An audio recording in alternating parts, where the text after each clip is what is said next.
How to log into the Best Buy credit card online. What is up, everyone? In today's tutorial, I'm going to be showing you how you can easily sign into your Best Buy credit card online.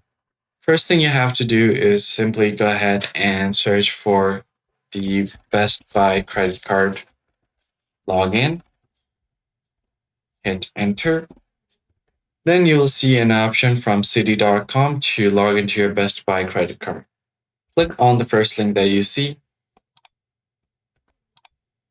Here, you're just going to have to provide your login details to log into your credit card account. So on the sign on option, just enter your user ID that's connected to your account, as well as your password. And if you want the browser to remember your login ID or password, you can check this box so that you don't have to enter these every time you try to log in. And in case you've forgotten your user ID, you can retrieve your user ID from this link and your password from this link.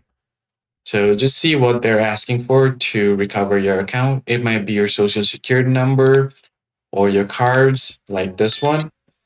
Then once you enter all of the details, you should be able to verify your account and then recover your user ID or password. Now, after entering all of this, just click on the sign on button and you should be able to log into your Citibank's Best Buy credit card. If you found the tutorial helpful, be sure to hit the like button down below and subscribe to our channel. And I'll catch you guys on the next one.